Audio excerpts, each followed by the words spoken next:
Hello, it is January 12th, 2021. Goodbye, 2020. I'm Greg Farrar, and this is my COVID-19 Trends live stream. Now, I last time accidentally called it my daily COVID-19 Trends live stream, which it was indeed once upon a time, but lately it's been more like every couple of weeks. But this time it has been much less time since my last one, I think maybe 4 days. And that is because things are different.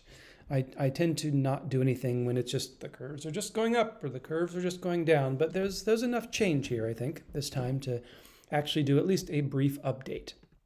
And brief in my in this context often means 50 minutes long or 60 minutes long. So we'll see. I always like to aim for 30 minutes, but less talk, more data. Maybe we'll get through it in 30. Let's start with the countries. I'm going to do the countries first, and then I will do the states of the United States, and then the counties of California. So, looking at the countries, first of all, I will briefly, I'm not going to spend as much time on severity, but severity is the metric that I use that combines both the growth rate and the number of cases adjusted for population, of course. And severity is just a single metric that can give you a sense of how bad it is. Roughly speaking, things are bad when they're over 200, maybe 400. I sometimes think 400 should be my cutoff for a severity hotspot. But technically, a severity hotspot is 200. So when we see that Ireland is at 6,000, we know that something very bad is happening in Ireland. The British Isles in general are pretty hard hit, but UK not. This is the UK alone. Not so, I mean, yes, it's terrible, but it's not as bad as Ireland, nowhere near as bad as Ireland. Something really alarming.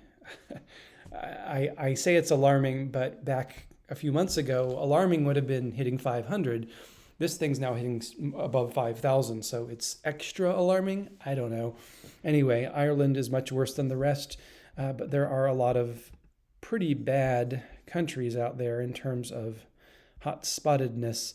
We've got 20 countries in the world, at least these 20, which are seeing more than 200. There are probably a few others, maybe even a lot of others. We could look at that in the graph here. And if you want to go digging through data that I don't cover, you can always go to this website, gregfarrar.us. gregfarrar.us lets you just, all I'm doing here is clicking through my own graphs on gregfarrar.us. So you can zoom in on particular countries, states, counties, if you like. To see, for instance, how many other countries are there that are above 200, if that's your thing. For now, I'm focusing just on these. I'm going to zoom in, though, and just say, forget about Ireland. It's off the charts. How are the rest? And the next worst is the United Kingdom and Portugal and Slovenia and Lebanon. I'm actually going to do a quick look up here because I don't want to embarrass myself too much, just to get a sense of exactly where Lebanon is. Okay, yeah. I roughly know, but I just wanted to see whether I would technically call it, is it the Baltics? No. Is it Eastern Europe? No, too far. It really is fully Middle East, Israel area, Syria, Jordan, Turkey. So we are starting to see the Middle East sometimes poking its head into these. Of course, we've seen Bahrain and Qatar as major players in per capita COVID in the past, but it's kind of gone away. But now we see Lebanon rising to the top. We've sometimes seen Israel there. So it's no longer the beginning of this wave, the November-December wave in worldwide, ignoring the United States, which was kind of huge, but still ignoring it for the moment, was Western Europe. And then I've started to say, oh, look at all these Eastern Europe countries coming in. And oh, now look at the Balkans coming in. Well, now we're seeing Lebanon. So there's a sense that it's moving a little eastward. The UAE, UAE, I'll just say, is also prominent here in the top 20. So still, most of these are in or around Europe. If we had to say there's an epicenter of Europe, it's the United Kingdom, though I'm told the United Kingdom is not part of Europe. But if it were, it would be the epicenter of the European epidemic. but we see it's beginning to move a little east. Actually, I'm just going to show the map here just for kicks. This is the New York Times map, one of the maps I look at. I'll say again, as I always do, this is not a political leaning live stream. I use New York Times in spite of them being a left-leaning, not because they're left-leaning, and just because I really like their data. And I do use their data for some of my reports as well, but I'm not making any sort of political statement by choosing the New York Times here. And I've carefully cropped out all the other headlines, which you can, they're left to the imagination.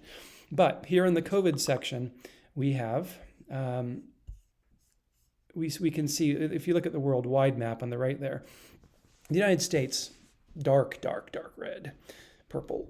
And you can also, if you squint and look very closely, unfortunately this is as far as I can zoom, you can see that the British Isles generally are pretty bad, and Spain's not looking so great either, but the rest of the world is actually much better than that. So when we look at the severity of Lebanon, for instance, it's probably more due to the growth rate than to the number of cases. In number of cases, the United States is about the worst. And I saw something just now, just before I came on, that said, starting January 25th, everyone flying to the United States has to get a test before they come. And I have to laugh at that. That's like the person who has COVID in the room saying everyone else has to mask up. The United States is the one who should be wearing the mask here. The United States is the one who should be checking outbound people, whether they have COVID, and not letting them fly so as to prevent global transmission of the virus. It's where the virus is. We just don't have to worry about mostly people coming into the United States, because you can see on this map, that's not where the cases are. If they're coming from Ireland, okay. But if they're coming from Africa or Asia or just about anywhere else, even South America, which used to be such a hot spot, South America, you're safer living there than in the United States right now. So that's funny. But anyway, the United States is still pretty bad in severity, but not the worst. I think we'll see it is the worst in daily cases per million. We'll look at that very soon. But in severity, it's not the worst, and probably because it's not growing too much. So anyway, Europe, a little east of Europe, a little east of Eastern Europe is kind of where everything's happening, plus the United States in terms of severity. And severity, again, a combination of growth rate and number of cases adjusted for population. If we look at just the number of cases adjusted for population, and by the way, I'm going to go to my, where is it? No, I don't, never mind. That's the states. This is what I got here. I was going to say I'd go to the New York Times data, but I only have that for states right now. In fact, I think it only exists for states. Anyway, looking at the countries, if we look at the number of cases, okay, Ireland has actually taken the lead, and indeed the United States is not in the lead, as I sort of thought it would be. Ireland isn't solidly in the lead, but it has such a crazy growth curve. Here again, with 200 daily cases per million as the cutoff for something being called a hotspot, Ireland kind of lingered under hotspot territory mostly until this month. Until even December 31st, they were not a hotspot. And now they're up at 1,000. So Ireland is the worst in the world, certainly not the worst we've ever seen. If we can get, no, we can't get to all the graphs, all the countries' graphs. I need to fix that, but right now we don't have the full data of all countries available in this graph. All we have is the top 20. But if we look back further, I think we'd find that some countries like Qatar, especially, have reached these heights in the past. The reason we don't see them on this graph is because this is looking at the current top 20 and their history. And the current top 20 are countries that mostly until the end of 2020, November or so, maybe October, didn't see extraordinary heights in their cases. But now they do. And so here's our graph again of in this case, of the hottest countries in terms of cases every day.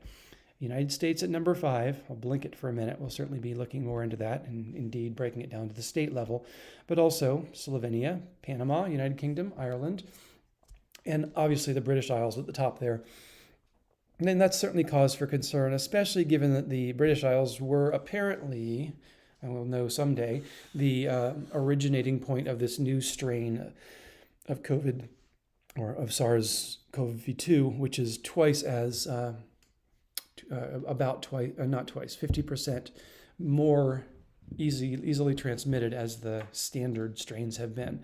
So this might point, and I think, yeah, there's the United Kingdom there. This might point to a grim future for the United States, grimmer even than it already is, if this crazy curve we're seeing in Ireland is the result of the extraordinarily high spreading rate of that virus. We'll look into some of the other places that have been hit by the new strain, including California and Colorado, in our next segment. So far, evidence is not strong that I've seen to suggest that there's any really terribly difficult or terribly fast surge of cases happening in the United States right now. And along the lines of Ireland, it's not doing that. And so maybe that strain is not actually having a huge impact in the United States. But it is apparently confirmed to be more contagious, though not more dangerous.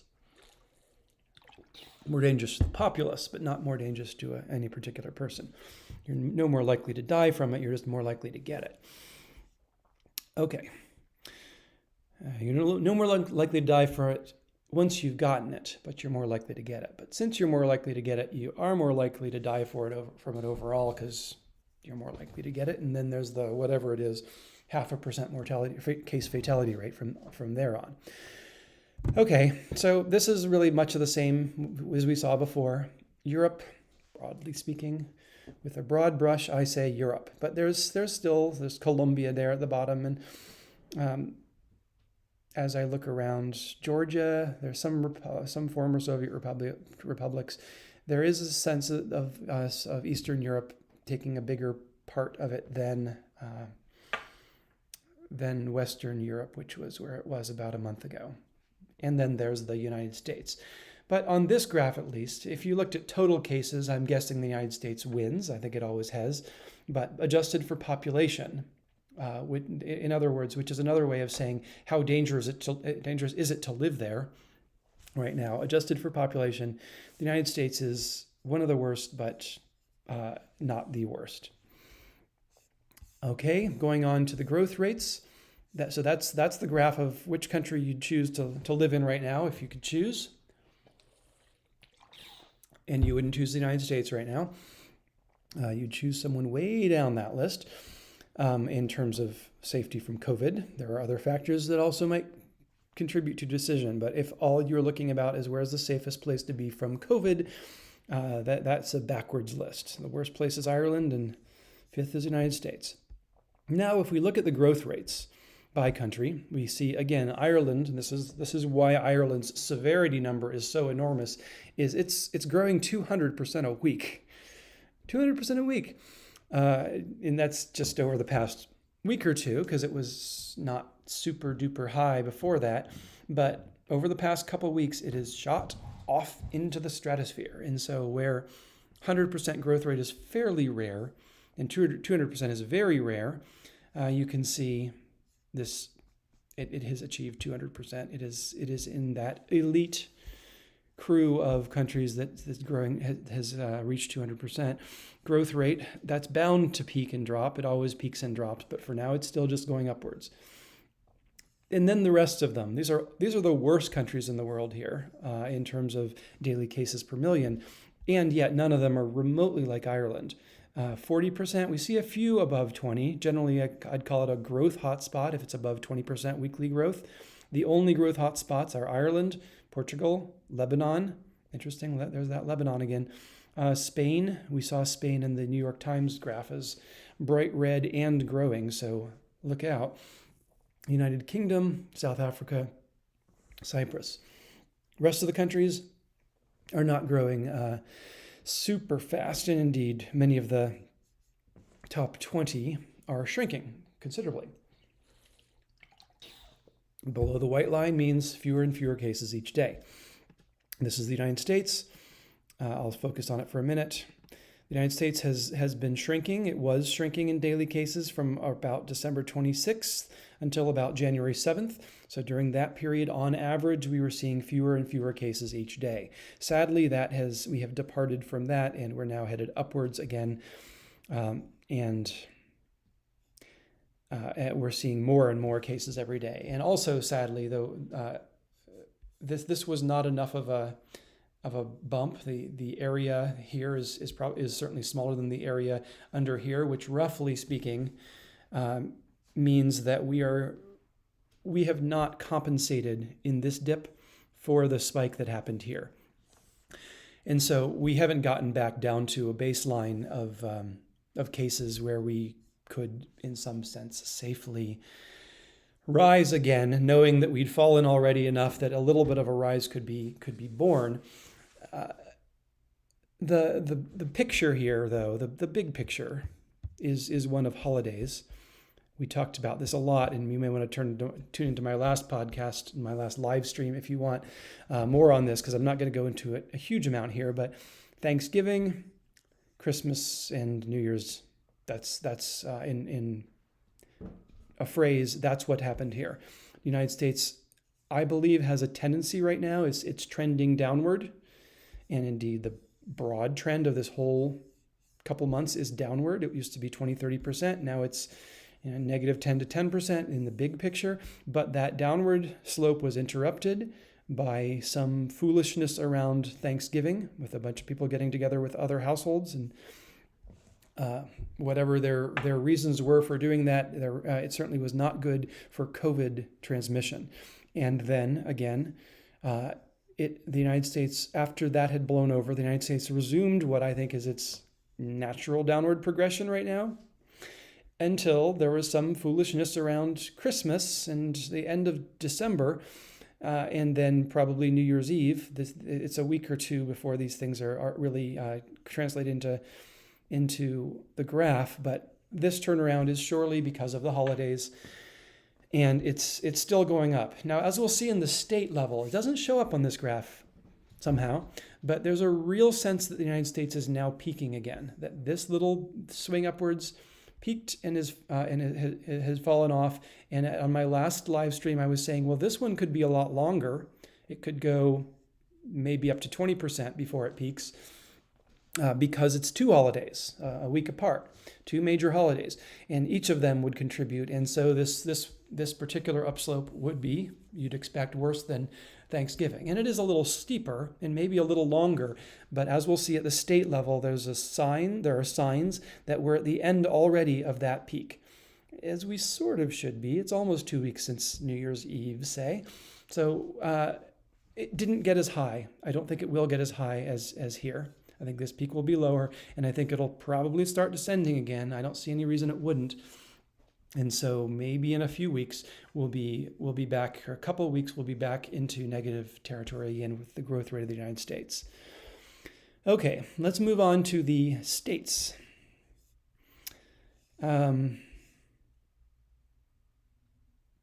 States of the United States. I'm going to skip severity for the moment. I mean, just briefly look, and you can see the severity isn't looking great. We have what appears to be a worsening severity across most of the top 20 states. So keep that in mind, I guess. But let me pop over straight to the New York Times version of the growth graph.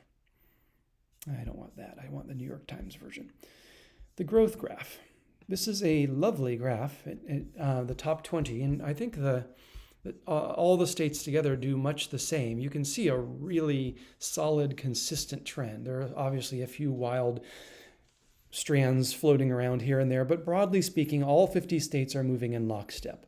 They all dropped and dropped and dropped and dropped, and then oops, Thanksgiving. They dropped and dropped and dropped and dropped, and oops, the winter holidays.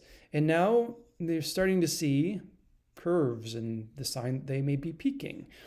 This is also, I think, fairly clear, though not universally clear, if you look at the top 20. For instance, here's Kentucky. Sure looks like it's peaked in its growth rate. Just to be clear, it doesn't mean their cases have peaked. They're still growing at 60% every week, which is very bad. Anything over 20% is very bad. These 20 top states are all doing terribly, really, because they're all hot spots in growth. But at least this graph I like because it shows us something of what is to come. This is our predictive graph. And when these numbers were rising last time, I was saying, I don't know, could go to 100%, could go to 200%. We've seen it before. But now we can see that the upward trend has been really very much disrupted. It's hard to imagine looking at this graph that we're just going to see it go up and up from here. This is probably a peak. It's too early to say really for sure, but here's Kentucky, which was at 60%, or it was at 53 and then 56 and 57, and now it starts to drop to 54. Really only one day of drop is all we've got, but we also see this curve leading up to it, about a 4-day curve, indicating that we were headed for the drop, and then here's the actual drop. Same with Arizona, growing terribly fast, but its growth rate is peaking. Once these turn around and come back to zero, then their daily cases will start to drop. None of these are doing that yet, though. All of these are still growing. If we look at all the states together, same story. All the states, with the exception of Puerto Rico, are growing. Puerto Rico lives in its own world along with some of the other territories. Like, for instance, this is going to be, oh no, this isn't. Wow. I think I saw this and kind of forgot about it. New Jersey. This has the kind of peak to it that I sometimes associate with a data error. So I'm not totally sure I believe this, but if it is to be believed, and this is the data I like better, the New York Times data that tends to be better, if it is to be believed, then New Jersey, though it's following the same trajectory as everyone of rising till about 4 days ago and now falling, it has a ridiculously high peak, 200% per week. So maybe with a grain of salt we take that one, but it could be some reporting error, or maybe it's real. But if you look at all the rest, they do about the same. They drop till Thanksgiving, they rise. They drop till the winter holidays, they rise, and now they're starting to drop. So this is a slight hint of good news. The bad news, of course, is that all the states are rising. The good news is that they're trending towards the point where in a few weeks they'll fall. This is not surprising to anyone that all the states are rising, because we knew that this would come from the holidays. We knew that people would do this. They would choose their social connections over, I would say, the public health concerns. Let's look at California, though, because California is living in its own world. Let's compare it to, let's see, what can we find that's sort of a typical case? Louisiana. We'll look at California and Louisiana. So Louisiana is doing sort of the normal thing. It's a little jumpy there, but it rose from after a Thanksgiving boost. It descended again. It rose for the holidays boost in early January, peaked and starts ascending. But look at California. It's not doing the opposite. It did have sort of it's definitely had a rise here and a descent kind of similarly. But what's odd about California is it didn't see a significant rise, a really big rise after the holidays. Its rises, it's close to zero even now. It's still rising. It hasn't shown a peak, but for a while there it was below zero and actually shrinking on average day over day in daily new cases. So what this suggests to me is that Californians did not do as much Christmas and New Year's get-togethering as others, as indeed they shouldn't. California is, or at least was then, the worst state, I think, in terms of cases per million, or at least it was growing terribly, and Southern California was even worse than Northern. So wisely, California didn't get together, and also there was a new lockdown. So to whatever degree that actually binds people, that may also have helped. So we could argue that this really rather modest slope, given how terrible it could have been, is due to the lockdowns, or it's due to fear in one way or the other. It's either the fear of the individuals who are seeing that there's no room in the hospital for them, so they better not get sick, or it's the fear of the government leaders who are also seeing that things are really very bad in the healthcare and in cases, and so they lock down and therefore enforce reasonable behavior, safer behavior. In any case, that's kind of good news for California. I'm a little sad not to see that hook at the end that most of the states have, because it suggests that California is still rising, but at least it's only rising a little bit, and it did have this period of descent. If it were to turn around and head right down now, we actually would maybe never see hospitalizations reach the peak they reached in December, because the area of this curve here, as long as it's bigger than the area of that curve there, that would suggest that we will, the area between the white line and the pink line here, if that's larger than the area here, that would suggest we'll have fewer.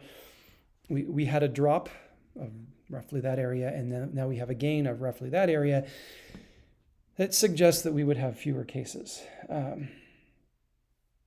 I think. Fewer cases at our peak than we did at the previous peak. And then, with the holidays finally behind us, maybe, just maybe, we'll see a sustained decline without anything to interrupt it. Looking at a few other states. Let's look at Texas, see if it fits here. Yeah, pretty much the same pattern. Thanksgiving and down. Winter holidays and plateau. Not quite turned down, but definitely not growing. It's fairly flat. I think we already did Louisiana. Just picking out my favorite states here. Oh, Colorado, of course, I should include.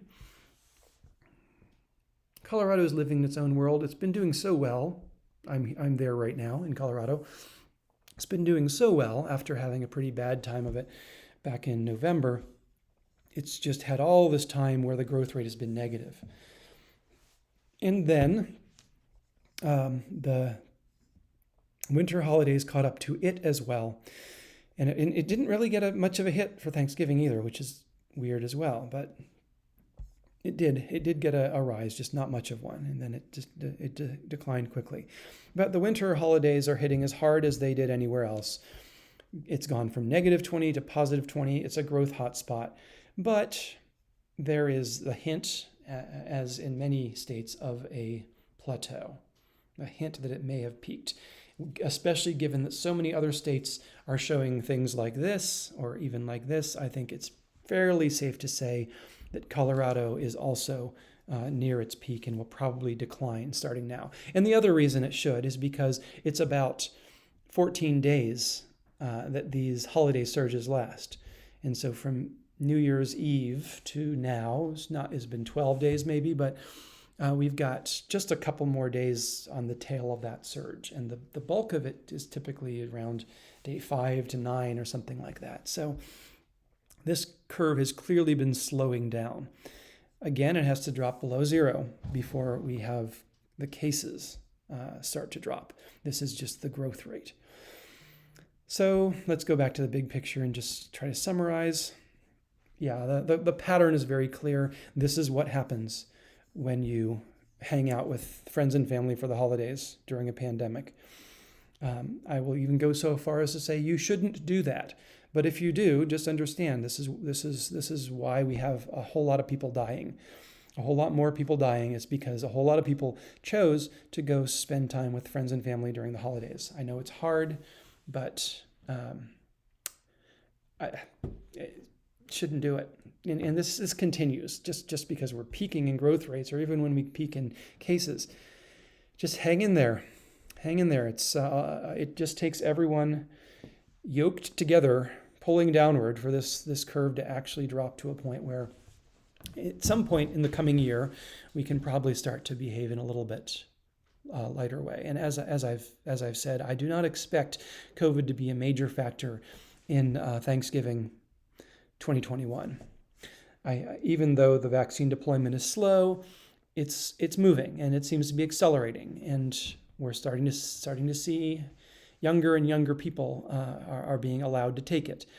And healthcare, I think, healthcare workers have pretty much been handled, and those who want it, and the nursing home residents have pretty much been handled. And so I think that's bound to pull this curve downward as well. We haven't seen a clear effect of it yet. It's very hard to tease apart from the effect of the holidays and the general downward trend, but the vaccine is bound to help. Latest news from Moderna, I think, is they expect it to last a year at least. There's a lot of good news coming. I mean, the best news is that the vaccine was even possible, which wasn't ever certain, and that it seems to work, and we have a lot of it, and we're just injecting millions and millions of people. So that's going to move this curve in the right direction. But even without it, I still think this downward trend that we see as on the whole, in the times that aren't affected by the holiday surges, this downward trend is the overall trend of the United States. It would be without the holidays. So we would be seeing a downward trend even without the vaccine, and we will see a downward trend even without the vaccine. What the vaccine is really going to win us probably is no future wave. This wave will recede more or less naturally. The vaccine isn't here quick enough to really force it down. It'll get a little help, but then by the time it's reached the bottom, and by next summer or next fall or winter, when the next wave would have come, there will probably be enough vaccination and natural immunity floating around that the wave will happen. There will be probably another wave next year, but it'll be much smaller. Okay. So I don't know that I actually I don't remember if I showed daily cases per million here. So in case I didn't, I'll just quickly do that. I did show severity quickly, and I spent a lot of time on growth, but daily cases per million, this is just the number of actual cases adjusted by population for each state. We can see that sadly Arizona is back. Arizona was the big winner of July, a big loser of July, and is definitely the big loser of January again. It's really quite a bit above everyone else. Again, Rhode Island also was a real hot spot way back when. I think here you can even see it. Back when this was considered very, very hot to be in the 300s, Rhode Island was that. Back when this was really, really hot to be in the 500s, Arizona, and those two now are back in spades. So just to put the final nail in the coffin of my once hypothesis that we'd never see a state have two waves, these two states are definitely having a second wave. Or, I mean, Fauci says it's a continuation of the first wave, but you know what I mean. We've never really gotten over the first wave, but there are definitely rises and falls in this first wave. And Arizona and Rhode Island, I would say, haven't learned a lesson from the first wave. I think this stuff is driven by behavior. And I think Arizona had it really bad, and so they all got scared, and they all went inside, and it all got better, but not very better, because here it is again. Is this Arizona? Let's see, Arizona. Arizona is a cautionary tale. Got into the 50s. That's actually pretty good in the 50s. I was thinking they maybe had only gotten down to 100 or something, but they got into the 50s, not below 50, which is what I think of as really good, or really good is below 15. But anyway, they were not over it. And then they probably got lax again. They got incautious. They thought their wave was over, and this is what happened. And this is kind of what happened to the whole country, and certainly the onset of winter was a big part of it as well, where people just couldn't, in some parts of the country, not Arizona, I would think, couldn't easily spend time with people outdoors as easily. I actually don't know what the weather is like in Arizona. I just know California, in theory, has some parts of it have winter or have summer year-round. It never freezes in my town of Santa Cruz. But still, here we go. In spite of that, California caught it just as bad as the rest. And yet, there's California, which peaked and it hasn't done anything like in Arizona. It's done very well since mid-December in putting a lid on its growth. And in fact, it's been dropping. Did I show that? Surely I did, but now I'm not remembering that either. Yeah. So I didn't. It's not if you look at this, it's not dropping. California is growing by 6%. But the dropping was the bigger picture that said there was a period when it was negative. Right now, in the very short term, if we go back to our daily cases, there is a short-term rise for sure. It kind of depends on whether you pay attention to this peak. If you were to ignore this peak and say, well, it used to be at 920 and look at it, now it's up to 1100, well, sure, there's been a gradual rise ever since December 25th. But given that December 21st was even higher than it's ever been since, we could interpret this as an overall drop in cases. And yeah, the graph that we just saw, the growth graph, is kind of splits the middle on that and says right now California is rising. In the short term, that's certainly true. So we will see. We will see. Is it rising because there's a new variant spreading rapidly? Maybe. Is it rising because of the winter holidays? Probably. But I don't know where California is going from here. I do think a lot of other states are headed downward. California maybe is going to get a if it's the variant that's causing this, California could shoot off towards infinity. If we suddenly see a massively more infectious variant of the virus, and we see the same behavior from people that we've been seeing. More infectious virus, same behavior, means exponential growth. More infectious virus, much more cautious behavior could mean flat or dropping cases. So it's all about behavior. Okay, so that's the states. To summarize, let's go back to the growth chart. Summarizing the states. No, not that one. Let's use the one from New York Times that doesn't have that weird spike and actually has data from California, which for whatever reason the other data set doesn't. So to summarize, the cases spiked after the holidays, but appear to be peaking in most states. California, maybe not. If there's a single exception to the peaking in most states, it's California.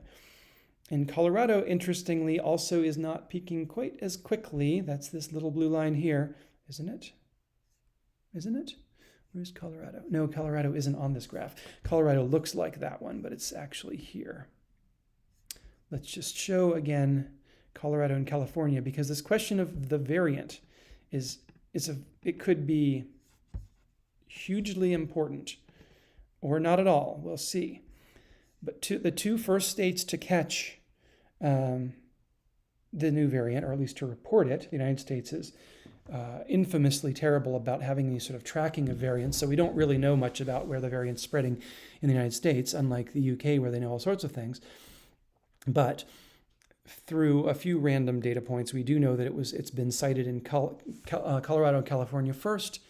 Given that I go back and forth between California and Colorado each week, I can only assume I'm patient zero. But then we have other states, 3 other states that are now seeing it, so maybe not. But in any case, these 2 states are not recovering quite as well as the rest. If you look at this graph, like this is upwards, straight up. And this one probably peaking, but it's not really obvious. Compare it to all the rest.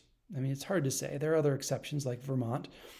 Some in Pennsylvania. I don't know. But I have the beginnings of a tremor of fear that this new variant is striking California and Colorado, and because of its highly contagious, much higher R0 factor, 1.46 or whatever it is, infecting 1.46 for every one person, I think, something like that.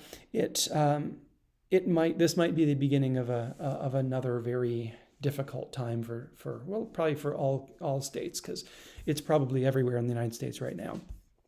I hope not. I hope that it just ends up being no big deal, and that the general downtrend of cases overwhelms whatever upward trend that new more infectious variant brings. But there's a little bit of a hint that may not be the case. So again, reminder, it's all about behavior. If you stay in your house and never go out, you won't get either version. You never speak to anybody, you won't get either version. You won't spread it to anyone else either if you already have it. Moving on to the counties of California. So briefly looking at there's this sort of a sense of a beginning of an uptick in severity. Severity is very high across most counties, all counties. Yeah, even the best county has a severity of 300. It's way better than it used to be. There was just all these really bad severities a few weeks ago. Much better now, but still all above 300, and I would say generally trending upwards. Generally trending upwards. So that's not good.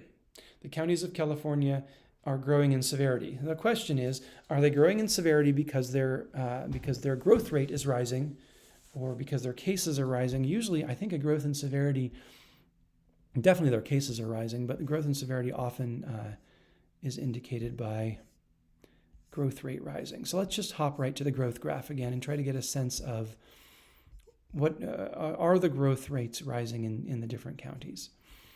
And the answer is yes, undeniably. And it's much more clear here than this graph is always a leading indicator. It lets us know before things happen what's going to happen. And the trend for California, for California, because these are the counties of California, the trend for California, the short-term future is not good because the growth rates are rising. We want to see everyone below zero and staying below zero in order for the cases to start dropping. Now, the good news is that a whole lot of counties are below zero. There are really just a handful that aren't. The worst ones are Santa Barbara and San Luis Obispo, Mendocino, Humboldt, not so much the big ones, but then San Francisco here growing at 11%. Marin, again, Marin's back. Santa Cruz County, my home county, is in the top now. It's one of the top ones, growing at 10%. I have personal experience with this since I live there. My company provides testing, and indeed my company has spawned its own COVID-19 testing company that does tests. And so we get very fast, I don't know about accurate, but none of them are terribly accurate, but very fast tests. And for the longest time, they just tested us so that we could all work on site, because we do critical work, essential work, or that all the people who could work on site could be tested every day. We were just being tested, and there were almost never any positives. Gradually, that has changed in Santa Cruz County. And now I've heard that our testing at Joby Aviation, who also is the funder of this series, Joby Aviation's testing of its own employees and their pods, friends and family, is almost, or they say they are always finding positives every day. Every day there are positives through my company's testing. Now, I never hang out with any of those people, so because I work from home now, because anyone who can does, and I'm a data person, not an aircraft wing designer, pilot, or all the other many things that they do there. But for myself, I'm safe from that particular, from the Joby infections, but those Joby infections are probably just another way of saying this, which is that Santa Cruz as a whole is rising 10% every week in cases, and it's been rising for a bit. Let's take a closer look at Santa Cruz curve. It's just never gotten below zero since November. It got very high in November and December. It's better for sure now than it was. It had some very high growth rates. Almost managed to crack zero here in early January. But now, along with the rest of California, Santa Cruz is rising. Used to be at 2% a week. Now it's up to 11% a week and rising. And when we look at roughly speaking, the whole state kind of follows that trajectory. A very, very bad November and December. Got a lot better in January, and it kind of looked like we might turn negative. In some counties, certainly did, and they're still there. Most of them, actually, still shrinking. And so that's the good news. But the bad news is we're seeing all these things turn upwards. And a couple of these, like San Luis Obispo, this is exactly what we don't want to see in a growth curve. It's positive. It's highly positive at 34%, and it's rising. And something like this, San Bernardino, this is a mixed bag because it's shrinking every week by 13%, but it's also sharply turning upwards. There are a few exceptions, like Lake County seems to actually be trending downwards. See if we can find any other good news in here if we look a little closer. Maybe just the slightest good news about Humboldt, that it's not super high and it's not rising. And for some reason, we don't have recent data on Solano, but I think that's still trended upwards. Yeah, there aren't many exceptions. This Tuolumne was really bad, and we'll take a look at that now. It was just extraordinary. We were saying earlier that 200% is kind of unheard of. It was in the 300s, and then it was up above 200 again. So Tuolumne has had a very bad time of it. But it is maybe alone, solely among the counties of California. It has a good graph right now with all the things we like to see in a graph. It has a sharply negative trend, negative 44% per week, and it's heading even lower. So go Tuolumne, tell us how you did it. But for the rest, yeah, not great. Shrinking overall, most of them below zero, which at least means that if this really portends a new surge, at least we will have started from a lower point, thanks to all these shrinking counties here. But I just wish we didn't have a new surge coming, especially now, because this surge kind of doesn't make sense right now. It doesn't. Maybe it's just the tail of the New Year's Eve surge. That would be great. But I fear it may be the beginning of the new variant surge. We'll see. I'll do another live stream if it clearly turns down. I think I'll definitely do another live stream to say, it was okay. It was just New Year's Eve. But if not, I'll do one just to say, yeah, this is still rising and other states aren't. So daily cases per million, 200 again is a hot spot. Every single county is a hot spot. So that's not good, especially given that growth rates are trending back upwards. We did see a little bit of a pullback, sometimes quite a lot of a pullback, like with Imperial here. Imperial is always making the news, my news anyway. Imperial beat even its extraordinary June record by getting up to 1,600, but it's come back quite a lot. But Imperial too is showing just a little bit of a curve upwards. But a lot of states, a lot of counties are showing that they were worse in December than they are now, which means it's now safer to be in those counties than it was then. But again, there's this leading indicator that is cause for concern, which is the growth rates rising. All right, I guess I'll stop there. Big picture. What was the big picture? Countries of the world, mostly focused in Europe and a little east of Europe. Yeah, I don't know that there's an obvious trend of where the world is going. So it's kind of flat. It's holding steady. For the states, there certainly is a trend. It's been rising very much due to these two holidays, but seems to be almost all states are turning around and heading back downwards. California may be an exception, as it has not, at least yet, caught that downward trend that the other states are showing. And so we see danger signals in California, an already very hard hit state. That's the news. I'm Greg Farrar. Thanks for watching.